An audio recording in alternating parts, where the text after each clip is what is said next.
기도하시겠습니다. 자비와 은혜가 풍성하신 우리 아버지 하나님, 오늘 또 귀한 하루를 허락해 주셨습니다. 그리고 저희 마음을 말씀 앞에 인도해 주셨습니다. 밝은 하루처럼 또 밝은 마음으로 하나님의 말씀을 대하고 교훈을 받을 수 있도록 인도해 주시고 함께해 주시옵소서. 또 말씀을 배워 영생 얻는 데 부족함이 없도록 우리의 마음과 건강을 더욱 주께서 챙겨 주시옵소서. 오늘 또 태어난 입술이나 듣는 각사한 마음이나 온전히 주께 의지하면서 우리 구주 예수님 이름으로 기도드렸습니다. 아멘. 성경 말씀 이사야 43장을 보시겠습니다. 이사야 43장 1절, 야곱아 너를 창조하신 여호와께서 이제 말씀하시느니라. 이스라엘아 너를 조성하신 자가 이제 말씀하시느니라. 너는 두려워 말라. 내가 너를 구속하였고 내가 너를 지명하여 불렀나니 너는 내 것이라.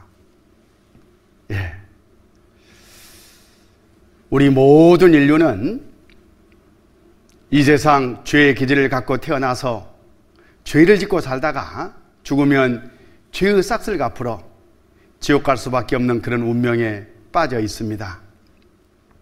우리 조상 아담이 하나님께서 따먹지 말라고 하는 선악을 알게 하는 나무 과실을 뚝 따먹고 불순종하는 그런 죄를 짓는 바람에 그 후손인 우리들도 불순종의 자식으로 태어나서 이대로는 지옥 가서 영원한 형벌을 받을 수밖에 없는 그런 운명에 풍덩 빠져 있는 겁니다. 이런 우리들을 구원하시기 위해서 천지 우주 만물을 창조하신 하나님이 이 세상 사람으로 오셨습니다. 2000년 전의 일입니다. 바로 예수님이십니다.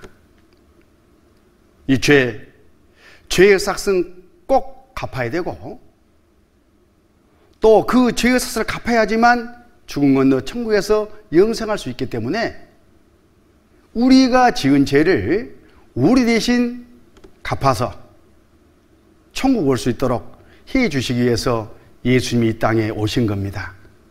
그리고 그 일을 다 이루셨습니다.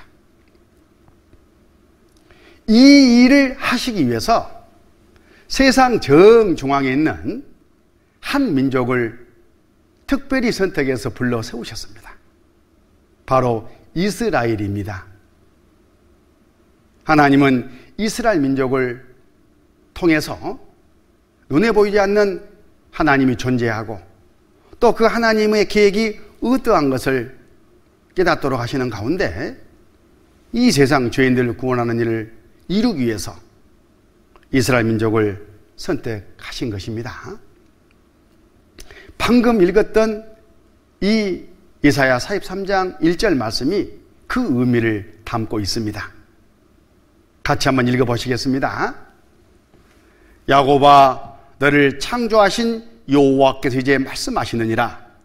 이스라엘아 너를 조성하신 자가 이제 말씀하시느니라. 너는 두려워 말라. 내가 너를 구속하였고 내가 너를 지명하여 불렀나니 너는 내 것이라. 자, 그래서 이스라엘 민족을 여호와의 증인이라고 말하는 것입니다. 하나님을 증거하는 그런 민족이다, 그런 뜻이죠. 10절 11절에 그 내용이 들어있어요. 이사야 43장 10절, 나 여호와가 말하노라.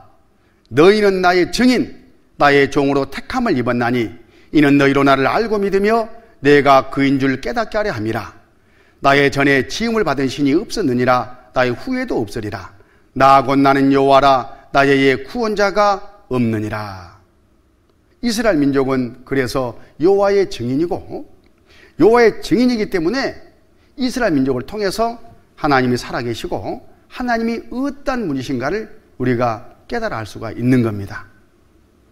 그리고 하나님은 이 이스라엘 민족을 통해서 우리 세상 모든 사람 구원하는 일을 하시겠다고 이렇게 일찍이 말씀하시고 그 일을 2000년 전에 이루셨습니다. 그런데 이스라엘 민족이 아니면서도 자칭 여호와의 증인이라고 하면서 돌아다니시는 분들이 계시면 그분들은 진짜일까요? 가짜일까요? 물론 가짜죠. 어떻게 그걸 알죠? 방금 읽었던 이 말씀을 보니까 여호와의 증인은 이스라엘 민족인데 이분들의 신분은 이스라엘 민족이 아니기 때문에 여호와의 증인이 아니구나, 가짜구나, 쉽게 이렇게 분별이 되는 겁니다.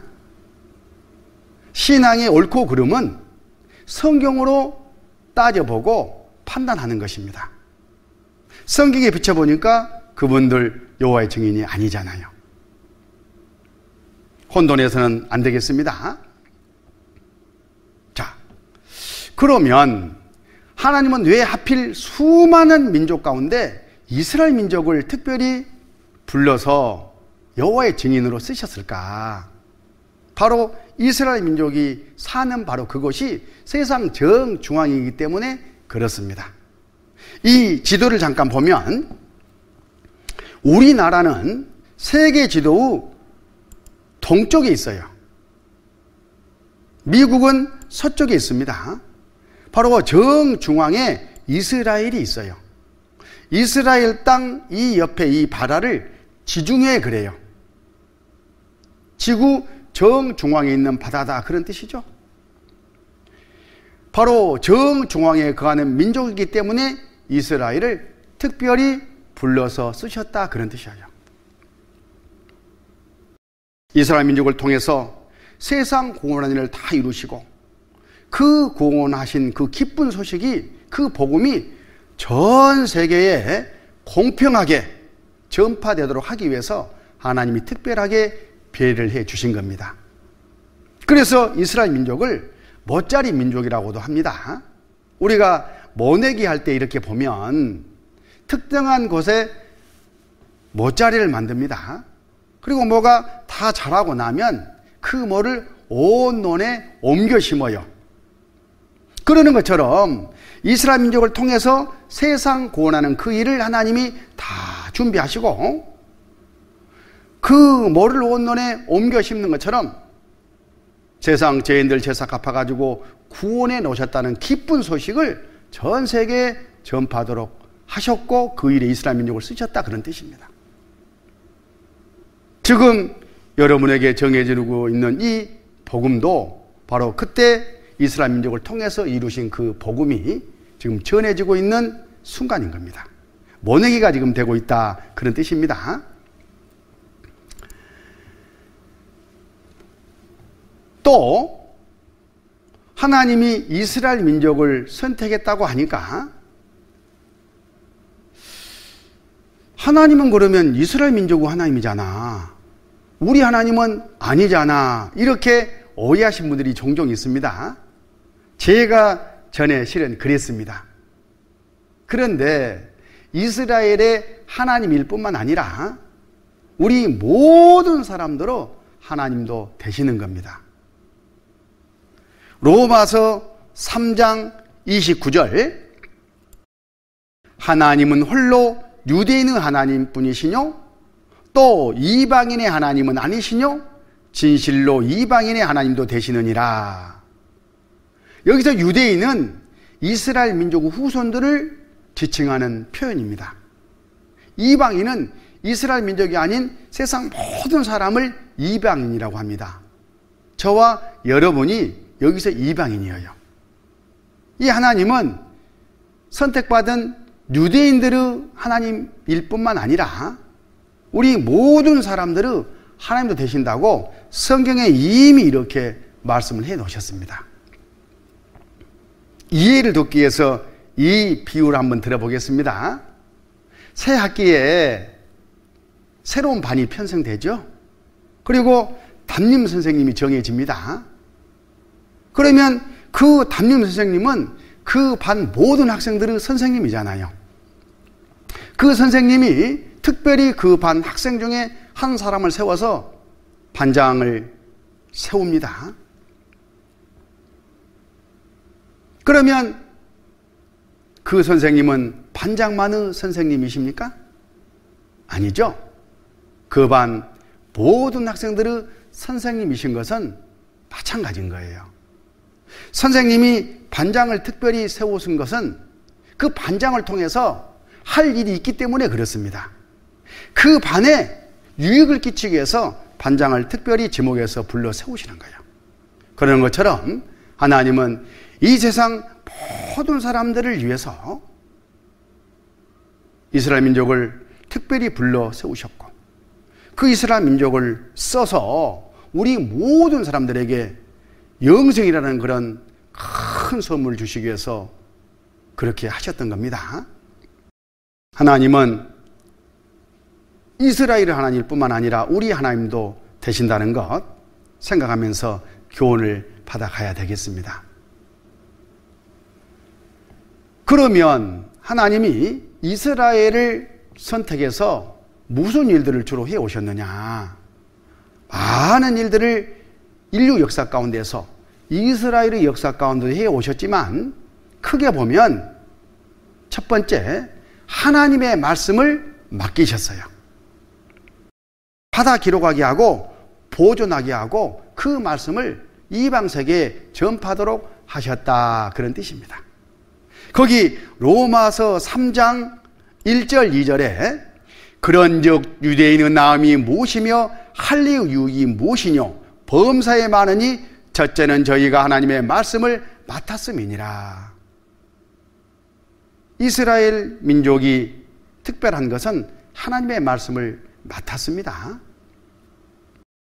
이 하나님의 말씀 가운데서도 예수님 오시기 전에 기록된 성경을 구약성경, 예수님 오시고 나서 기록된 성경을 신약성경이라고 하는데, 이 구약성경에는 장차 하나님이 사람으로 오셔서 죄의 삭을 대신 다 갚아주고 영생 얻도록 해주시겠다는 약속이 들어있어요. 그래서 구약이라고 하신 겁니다. 그 말씀대로 실제 지금부터 2000년 전에 하나님이 사람으로 이 세상에 오셨습니다. 바로 오실 때에 아무 민족으로 나오면 우리가 알아보지 못하잖아요. 그래서 성경에 이렇게 이런 모습으로 오시겠다고 미리 특징을 말씀하시고, 그리고 그 말씀대로 오셔야지만 우리가 믿을 수가 있습니다. 바로 이스라엘 민족을 통해서 오시겠다고 약속하시고 그렇게 오신 겁니다. 로마서 9장 4절을 보겠습니다. 로마서 9장 4절 5절 저희는 이스라엘 사람이라 저희에게는 양자됨과 영광과 언약들과 율법을 세우신 것과 예배와 약속들이 있고 조상들도 저희 것이요 육신으로 하면 그리스도가 저희에게서 나셨으니 저는 만물에 계셔 세세의 찬양을 받으실 하나님이시니라. 아멘.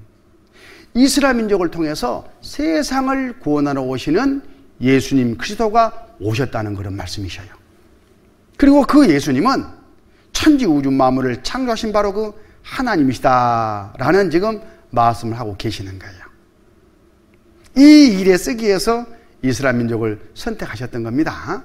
그리고 2000년 전에 십자가에 못 박혀 피 흘리신 가운데 죄의 삭을 대신 다 갚아주시고 누구든지 믿기만 하면 천국 올 수 있도록 그렇게 구원 얻는 길을 다 끝내 놓으셨어요. 그 내용을 신약 성경에다가 기록해 주셨습니다. 그래서 새로운 약속, 신약 그렇게 부르는 겁니다. 하나님이 이스라엘 민족을 선택하실 때에 바로 첫 조상 한 사람으로부터 시작하셨습니다. 창세기 12장에 그 내용이 들어있습니다. 창세기 12장 1절 2절 여호와께서 아브라함에게 이르시되 너는 너의 본토 친척 아베 집을 떠나 내가 내게 지시할 땅으로 가라. 내가 너로 큰 민족을 이루고 내게 복을 주어 내 이름을 창대케 하리니 너는 복의 근원이 될지라. 하나님께서 이스라엘 조상 아브라함에게 세 가지 것을 약속하시면서 이끌어 가셨습니다. 그 내용을 지도를 보면서 간단하게 설명을 해드리겠습니다. 아브라함은 갈대아 우르라는 이 지역에서 살고 있었어요. 그때 하나님께서 가나안 땅과 이스라엘 민족과 모든 민족이 이스라엘 민족으로 말미암아 영생을 얻는 그 복의 근원이 되게 해주겠다고 약속을 하시고 아브라함을 인도에 가셨습니다. 그때 아브라함은 하나님의 말씀을 따라서 하란이라는 곳을 거쳐서 가나안 땅에 들어갔습니다. 가나안 땅에 들어가서 아브라함은 이삭을 낳고 이삭은 야곱을 낳고 야곱은 12아들을 낳았습니다. 엄청 세대가 빨리 지나가 버리죠. 바로 이 야곱과 이 아들들이 가나안 땅에 살고 있을 이때에 이 중동 지역에 7년짜리 큰 흉년이 들었어요. 야곱과 그 가족들도 굶주리게 됐습니다. 그런데 이웃나라 이 이집트는 야곱의 11번째 아들인 요셉이 이런저런 우여곡절 끝에 총리가 되어가지고 나라를 다스리고 있었어요.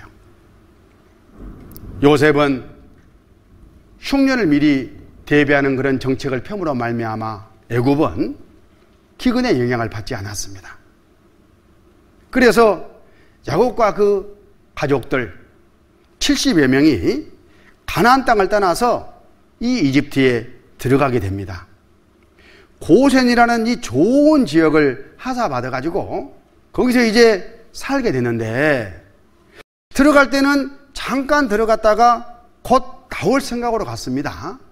그런데 여차치 하다 보니까 무려 430년이나 눌러 앉아 버렸습니다. 그러면서 정치 환경이 완전히 바뀌었어요. 애굽은 이스라엘 민족을 종으로 삼아가지고 비동과 람셋이라는 도시를 건설하는데 동원해서 고역을 시켰습니다. 흙 이기와 벽돌 굽기 그리고 농사 짓는 굳은 일을 이스라엘이 다 맡아서 했어요. 얼마나 힘들었겠습니까? 그때 이스라엘 민족은 하나님께 기도를 했어요. 하나님, 우리 조상에게 약속했던 그 가나안 땅 어떻게 됐습니까? 우린 여기서 종으로 전락해가지고 이 고생을 합니다. 우리를 구원해 주십시오. 이렇게 기도를 하니까 하나님께서 모세라는 선지자를 보내가지고 이스라엘 민족을 애굽에서 건져내셨습니다. 낮에는 구릿기둥으로 밤에는 불기둥으로 보호해 가시면서 이스라엘을 이끌어 가시는데, 자, 여기 지도 한번 보시죠. 들어올 때에 이 길로 들어왔으니까 이 길로 돌아가면 간단한 문제잖아요. 그런데 하나님은 이 고센이라는 지역에서 시나이 반도 이 사막을 거쳐서 홍해 바다를 건너게 하셨어요. 그리고 사우디아라비아 이 광야로 이끌고 가서 40년 동안을 훈련시키신 다음에 가나안으로 끌어들이셨어요. 왜 하나님이 이렇게 하셨을까? 그 이유와 그 목적이 있을 거 아니겠습니까? 바로 신명기 4장에 그 목적이 기록되어 있어요. 여기 한번 보시겠습니다. 신명기 4장 34절. 어떤 신이 와서 시험과 이적과 기사와 전쟁과 강한 손과 편팔과 크게 두려운 일로 한 민족을 다른 민족에게서 인도해낸 일이 있느냐? 이는 다 너희 하나님 여호와께서 애굽에서 너희를 위하여 너희의 목적을 행하신 일이라. 이것을 내게 나타내심은 이하는 같이 있겠습니다.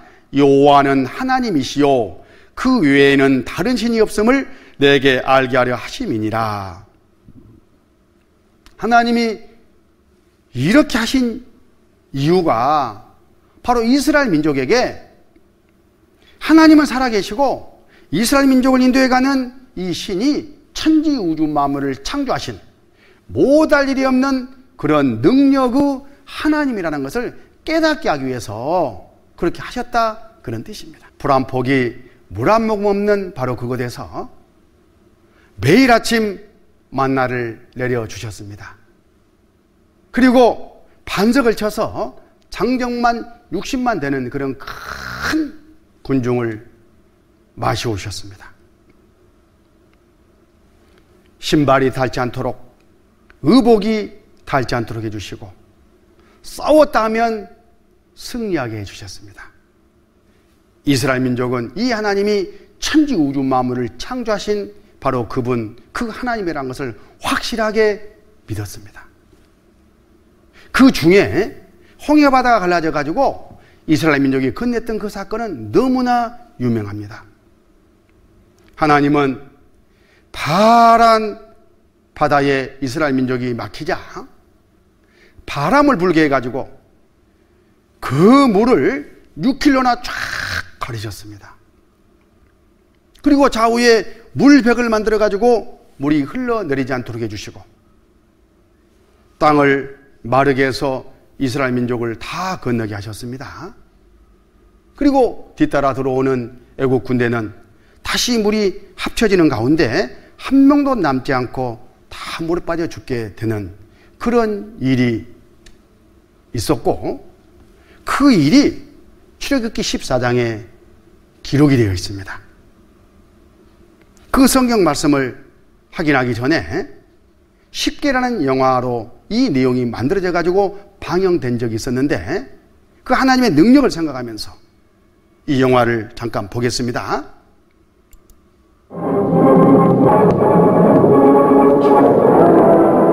두려워 말라.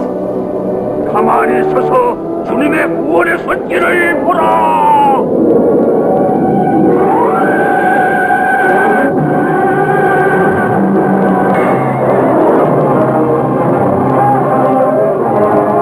들끓어라. 야, 안 됩니다. 하나님의 불을 돌려가지 못합니다. 모든 사람과 가축을 모아라. 빨리 서둘러 가야 하는. 오늘 이후로는 다시는 바로의 전차를 보지 못할 것이다. 우리의 주께서 우리 대신 싸워주리라. 자, 하나님의 권능의 손을 보라.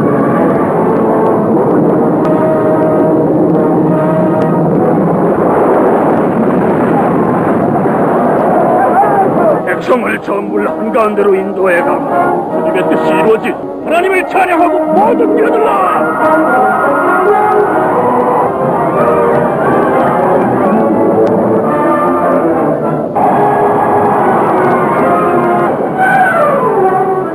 불이 꺼집니다. 주변 나팔을 불어라.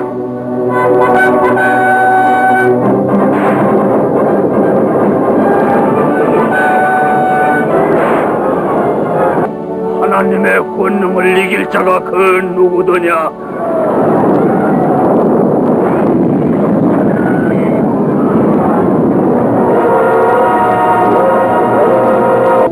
주님께서는 바람을 일으키시어 바다로 저들을 덮었나이다.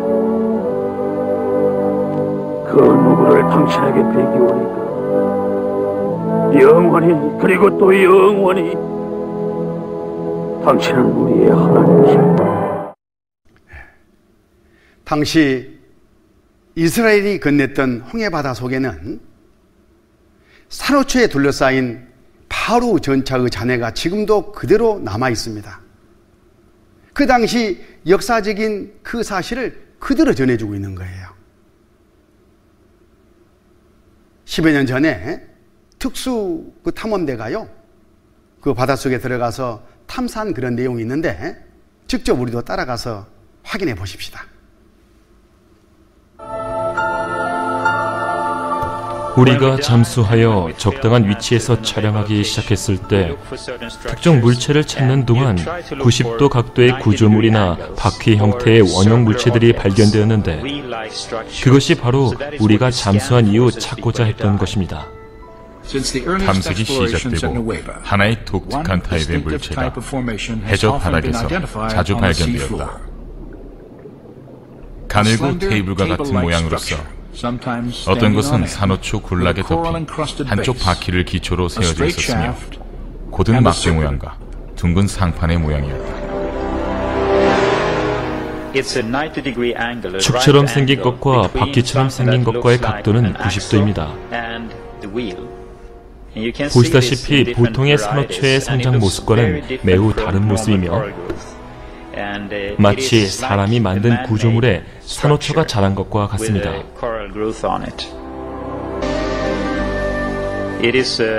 이것은 나무 재질로 만든 바퀴로서 금과 합금으로 덮여 있는데 이 합금은 금과 은의 합금으로서 그 위에서는 산호가 생장할 수 없습니다. 이 물체는 그 형태가 매우 잘 보존되어 있습니다. 충격에 약한 목재 부분이 떨어져 나간 것처럼 보입니다. 나무 부분을 없애려면 부러뜨릴 수도 있을 것 같습니다. 추후 분석해본 결과 이 물체의 사이즈와 디자인이 출애굽기와 비슷한 시대에 이집트 18대 왕조의 고관에 들려진 4개의 바퀴살이 달린 병거 바퀴임이 밝혀졌다. 자, 여기 해저 탐사가 이루어진 곳이 바로 이 지역입니다. 이집트 시나이 반도와 사우디아라비아를 잇는 이 해저의 그 바로 전차 잔해가 지금도 이렇게 있는 거예요. 그 바닷속을 이렇게 들어가서 봤더니만요, 다른 지역은 너무나 경사가 급해서 건널 수가 없습니다. 그런데 이 지역만 수심이 얕고 경사가 완만해가지고 건널 수가 있어요. 이 폭이 한 6km쯤 됩니다. 이 모든 사실을 아시는 하나님께서 이스라엘 민족을 이 길로 인도에 가셨던 거예요. 하나님은 살아계시죠? 또 성경도 사실입니다. 그 안에 이런 당시의 유물이 지금도 산지에 있습니다. 이것들이 그것을 증거해 주는 거예요. 뭘 증거해 준다고요? 이 출애굽기 14장 이 말씀이 사실이라는 것을 증거해 주는 겁니다. 출애굽기 14장 21절, 모세가 바다 위로 손을 내어민데 여호와께서 큰 동풍으로 밤새도록 바닷물을 물러가게 하시니 물이 갈라져 바다가 마른 땅이 된지라. 이스라엘 자손이 바다 가운데 육지로 행하고 물은 그들의 좌우에 벽이 되니 애굽 사람들과 바로의 말들 병거들과 그 마병들이 다 그들을 쫓아 바다 가운데로 들어오는지라. 28절로 넘어가서 물이 다시 흘러 병거들과 기병들을 덮되 그들의 뒤를 쫓아 바다에 들어간 바로 군대를 다 덮고 하나도 남기지 아니하였더라. 이 말씀이 사실이잖아요. 이렇게 해서 하나님은 광야를 거쳐서 가나안 땅으로 이스라엘 민족을 인도에 들이셨던 것입니다. 가나안 땅에 이스라엘 민족을 이끌어 들이신 하나님, 이제 이스라엘 민족과 아주 귀한 언약을 체결하셨어요. 자, 여기 자료를 보면 신명기 11장 26절부터 28절까지 내가 오늘날 복과 저주를 너희 앞에 두나니 너희가 만일 내가 오늘날 너희에게 명하는 너희 하나님 여호와의 명령을 들으면 복이 될 것이요, 너희가 만일 내가 오늘날 너희에게 명하는 도에서 돌이켜 떠나 너희 하나님 여호와 명령을 듣지 아니하고 본래 알지 못하던 다른 신들을 좇으면 저주를 받으리라. 하나님께서 이스라엘 민족에게 너희들이 내 말을 순종하면 무한한 복을 주겠다. 그러나 내 말을 순종하지 아니하면, 명령을 듣지 아니하면 저주를 내릴 거다. 그래도 되겠니? 예, 좋습니다.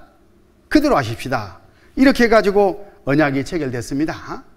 그 뒤 하나님은 이스라엘 민족에게 이 말씀대로 하셨어요. 순종하면 한량없는 은혜와 사랑과 그런 풍성한 축복으로 함께 해주셨어요.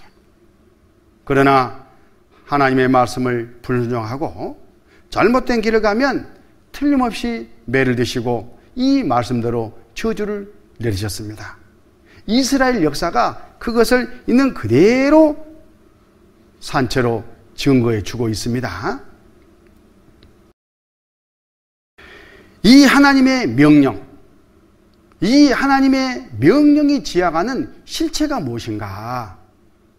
바로 예수님께서 요한복음 12장 50절에 말씀해 주셨습니다. 요한복음 12장 50절, 나는 그의 명령이 영생인 줄 아노라. 그러므로 나에 이르는 것은 내 아버지께서 내게 말씀하신 그대로 이루노라 하시니라. 영생 얻으라, 그런 말씀입니다. 그리고 어떻게 영생 얻을 거냐? 바로 요한복음 6장 28절에 제자들이 예수님께 물어보니까 예수님이 제자들에게 이렇게 말씀하셔요. 저희가 묻되 우리가 어떻게 하여야 하나님의 일을 하오리까? 예수께서 대답하여 가라사대 하나님의 보내신 자를 믿는 것이 하나님의 일이니라 하시니. 하나님의 보내신 자가 누굽니까? 예수님이죠.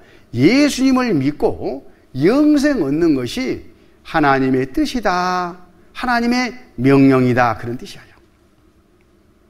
거기 6장 40절에 내 아버지의 뜻은 아들을 보고 믿는 자마다 영생을 얻는 이것이니 마지막 날에 내가 이를 다시 살리리라 하시니라.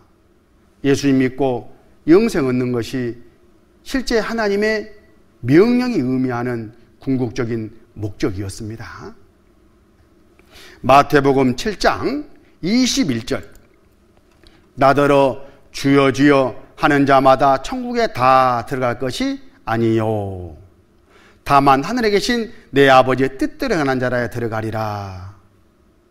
주여 주여 하는 자마다 다 천국에 들어가면 얼마나 좋겠습니까? 그런데 아니요, 그렇다니까요. 그러면 누가 들어가느냐? 바로 아버지의 뜻대로 행하는 자라야 들어가리라. 아버지의 뜻이 뭐라고요? 예수님을 올바로 알고 구원받는 것, 영생 얻는 것이 아버지의 뜻이었습니다. 그런데 그 당시에 이스라엘 사람들, 이 아버지의 뜻을 모르는 거예요. 그래서 예수님 오셔가지고 온갖 기적을 행하시면서 영혼 구원 받기를 바라는 그런 마음으로 초석을 깔 때에 곡해하고 예수님을 임금 삼아가지고 나라 독립하는 그런 꿈이나 꾸는 잘못을 저질렀습니다. 자, 예수님은 하나님이 사람으로 오신 분이기 때문에 또 구약에 약속된 분이시기 때문에 구약에 약속된 분이라는 것을 말씀으로 증거해 보이시고 그리고 또 능력으로도 증거해 보이셨어요. 소경의 눈을 뜨게 하고 기머리를 듣게 하고 안진뱅이를 벌떡벌떡 일으켜 걷게 하시고 물 위를 걸으시고 물고기 2마리 벌떡 5개로 수많은 사람들 배를 채워주시고 그리고 물 위를 걸어다니시고 죽은 사람도 살려내시는 그런 엄청난 하나님만 할 수 있는 그런 능력을 행하셨어요. 왜냐하면 예수님은 하나님이 사람으로 오신 분이기 때문에 그렇습니다. 예수님이 그렇게 하신 것은 구약 성경에 예언하고 약속한 대로 영혼 구원하러 왔다는 것을 깨닫고 영혼 구원 받으라고 그렇게 하신 거예요. 그런데 이스라엘 사람들은 영혼 구원에는 관심이 없고 예수님 임금 삼아가지고 나라 독립하는 쪽으로 마음을 정하고 예수님을 억지로 임금 삼으려고 했습니다. 예수님이 들어주실 리가 없잖아요. 그러니까 예수님을 끌고 빌라도 총독에게 가서 예수님을 죽여달라고 요청을 하게 됩니다. 거기 마태복음 27장 23절 빌라도가 가로되 어찌 미뇨 무슨 악한 일을 하였느냐 저희가 더욱 소리질러 가로되 십자가에 못 박혀야 하겠나이다 하는지라. 죄 없는 예수님을 끌고 와가지고 죽여달라고 하니까 빌라도 총독도 답답하지 않겠어요?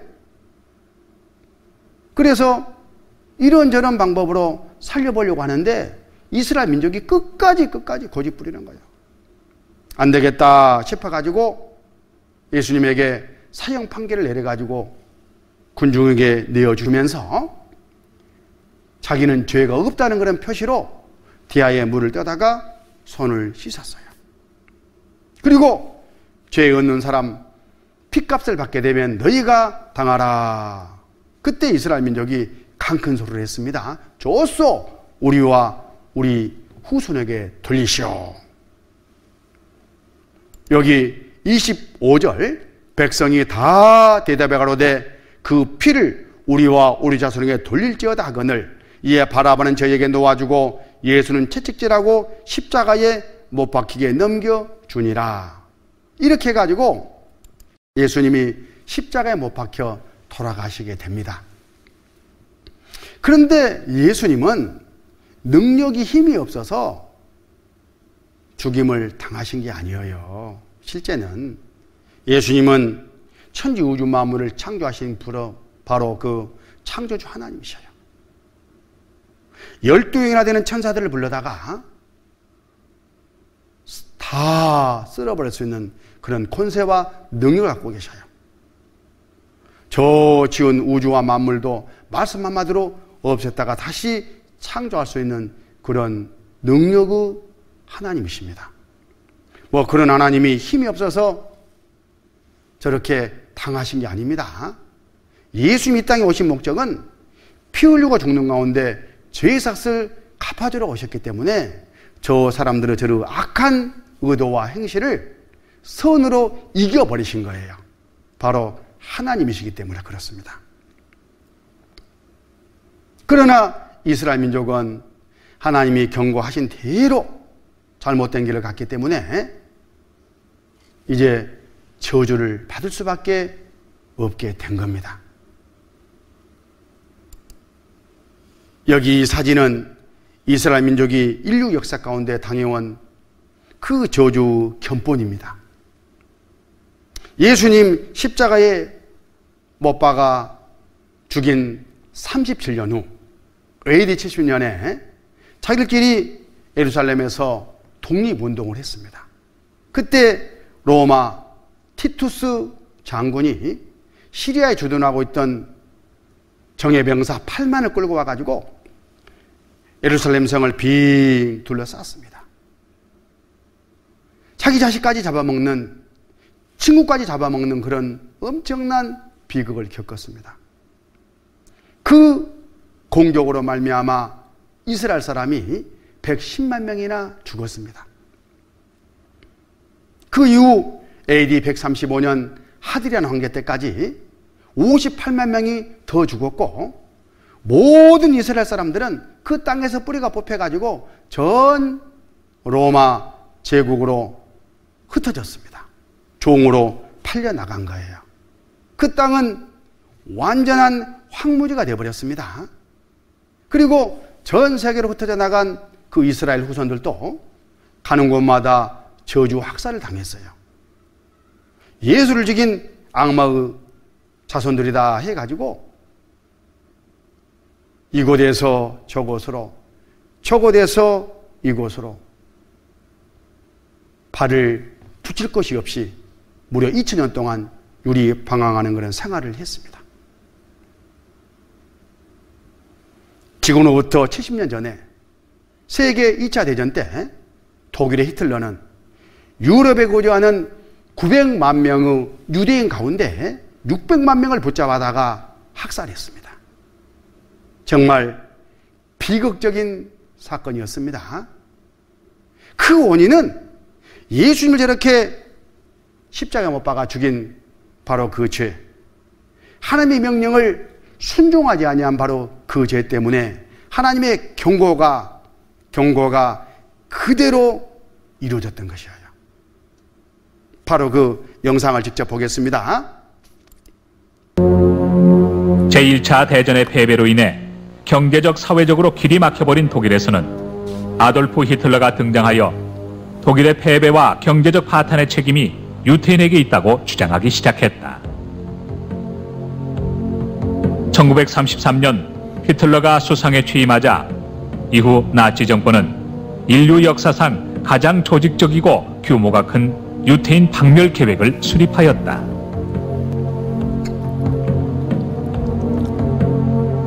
여기에는 유태인뿐만 아니라 유태인의 피가 20% 이상 섞인 독일인도 모조리 죽임의 대상이 되었고, 그 때문에 저명한 학자, 문화인, 예술가들이 추방당하고 수없이 많은 유태인들이 학살당했다.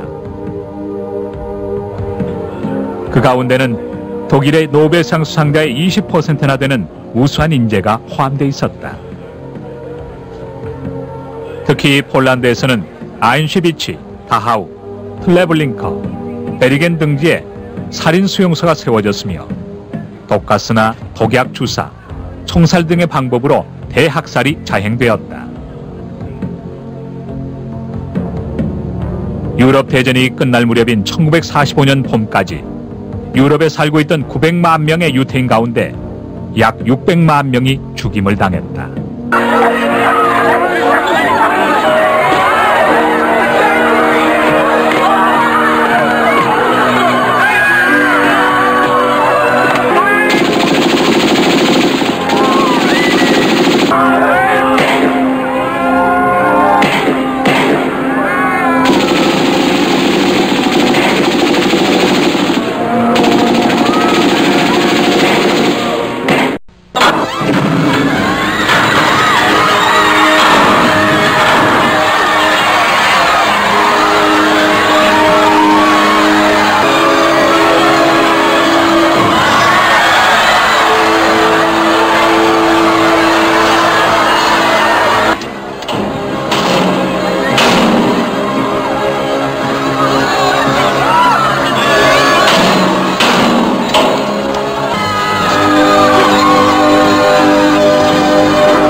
다타우.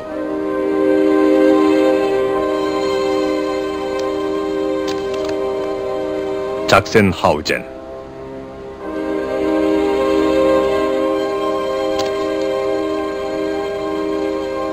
쉴로센부르크.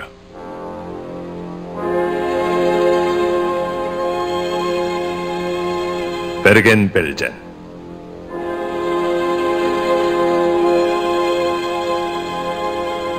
마트하우젠.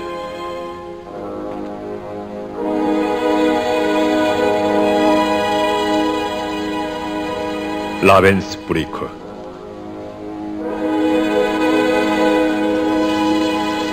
노르트하우젠.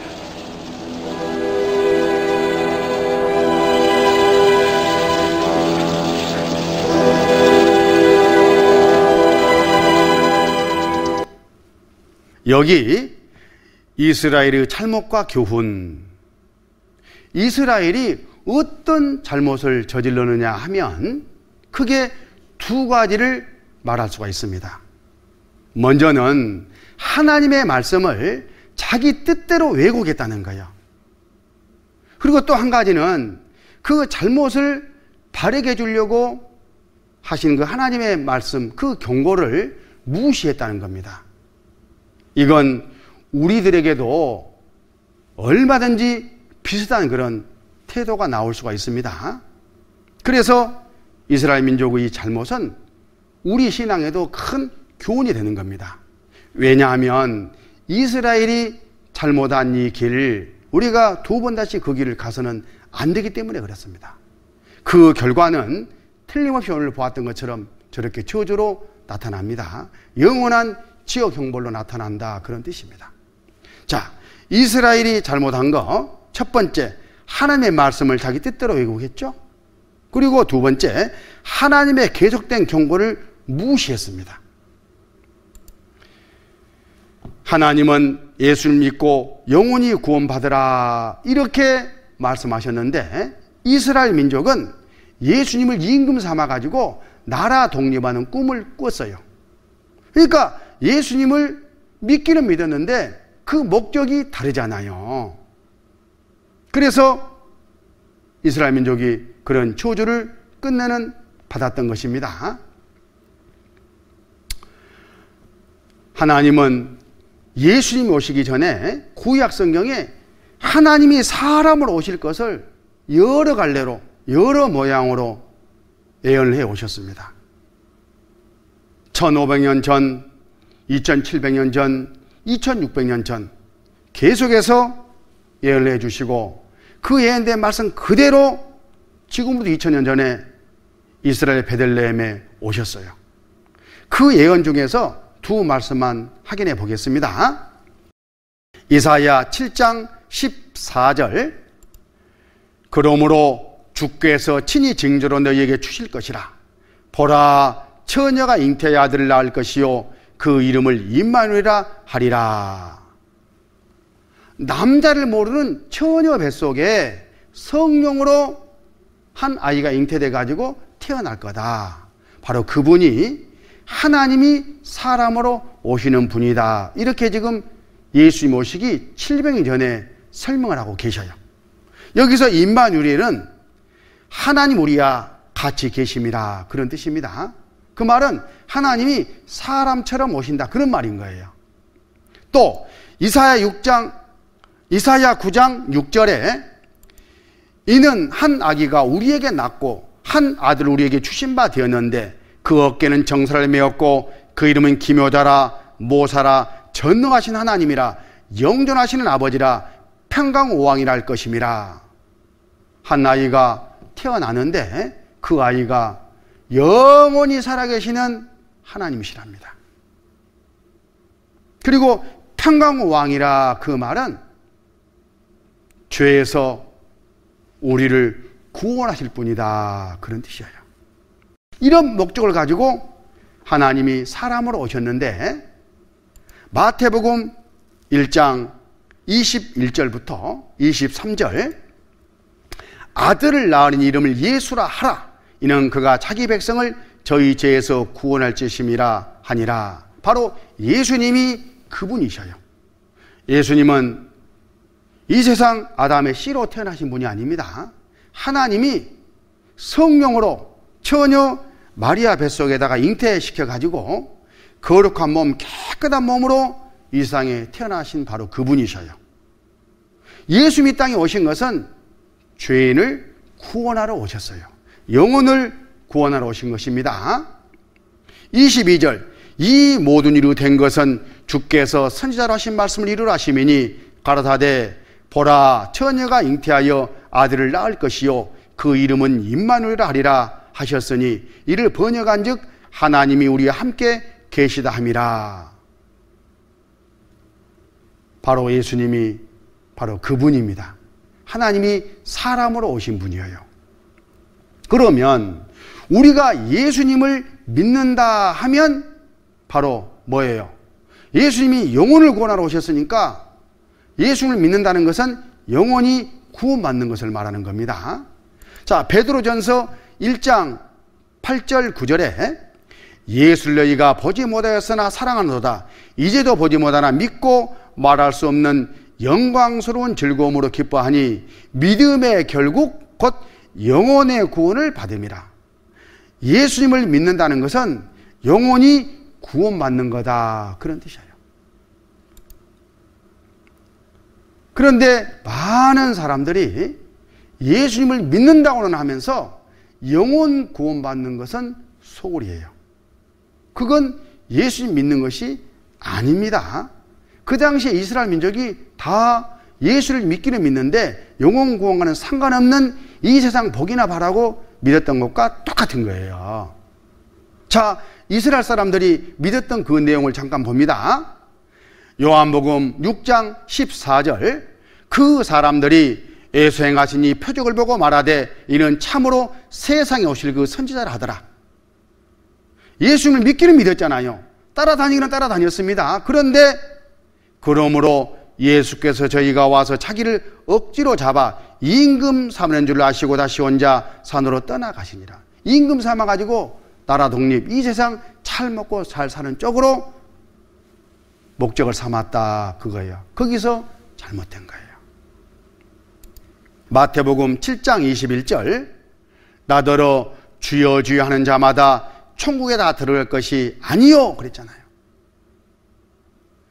다만 하늘에 계신 내 아버지의 뜻대로 행하는 자라에 들어가리라.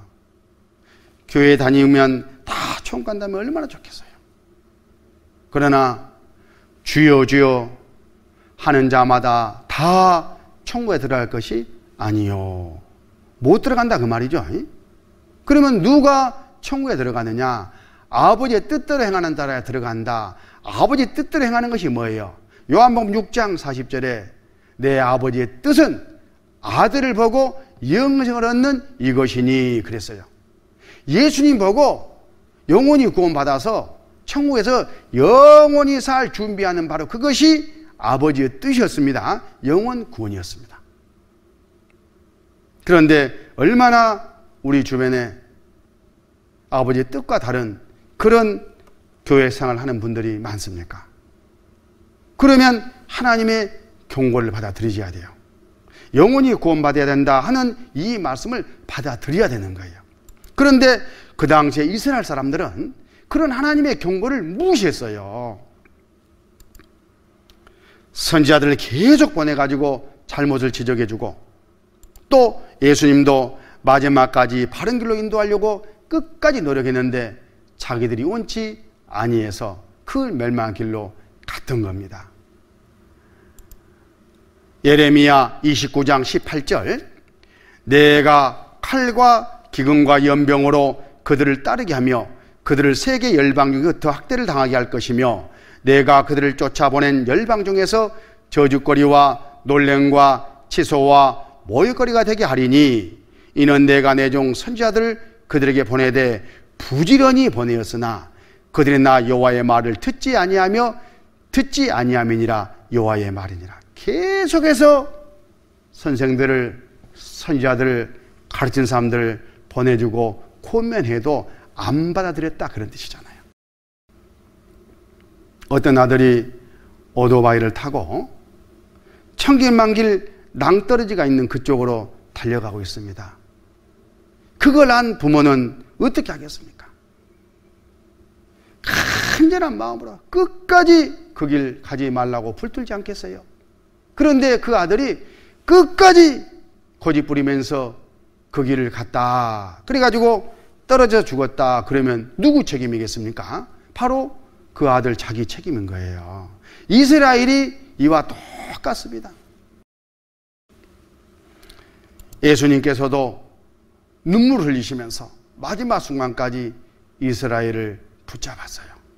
마태복음 23장 37절, 예루살렘아 예루살렘아 선지자들을 죽이고 내게 파송된 자들을 돌로 치는 자여, 암탉이 그 새끼를 날개 아래 모은 같이 내가 내 자녀를 모리한 일이 몇 번이냐? 그러나 너희가 원치 아니하였도다. 병아리와 암탉이 마당에서 모이를 먹고 있습니다. 이기 상황이 발생하면요, 어미닭이 꾹꾹꾹꾹꾹 불러요. 그러면 병아리들도 어미 품으로 다 들어와서 숨습니다. 보호를 받는다, 그런 뜻이죠. 그런데 이스라엘은 예수님이 그렇게 하려고 수없이 불렀지만은 원치 않았다, 그런 뜻입니다. 하나님은 우리 모두에게도 동일하게 말씀하십니다. 이스라엘이 갔던 그 길을 절대 가지 마라. 이스라엘은 이 세상에서 육신으로 저렇게 저주를 받고 말았지만 우리 영혼이 이제 잘못 믿고 잘못 가면 영원한 지옥에서 그 영원한 고통 가운데 들어가기 때문에 하나님 말씀대로 올바로 경고받고 올바로 믿고 영생 얻으라. 그렇게 말씀하시는 거예요. 이스라엘은 견본입니다. 옳은 것도 이스라엘을 보고 견본을 받아야 되지만은 잘못된 것도 이스라엘을 보고 그 길을 따라가서는 안 된다. 그런 뜻입니다. 이번에 바른 믿음을 가지고 올바로 주님을 만나는 그런 기회가 되시기 바랍니다. 기도하시겠습니다. 아버지 하나님 감사합니다. 이스라엘 민족의 역사를 통해서 저희들에게 바른 믿음을 교훈해 주시고 또 예수님을 바로 믿고 영혼 구원받을 수 있도록 인도해 주신 것 진심으로 감사드립니다. 진리를 찾는 모든 사람들 다 영생 얻고 구원함 얻을 수 있도록 도와주시고 인도해 주시옵소서. 우리 구주 예수님 이름으로 기도드렸습니다. 아멘.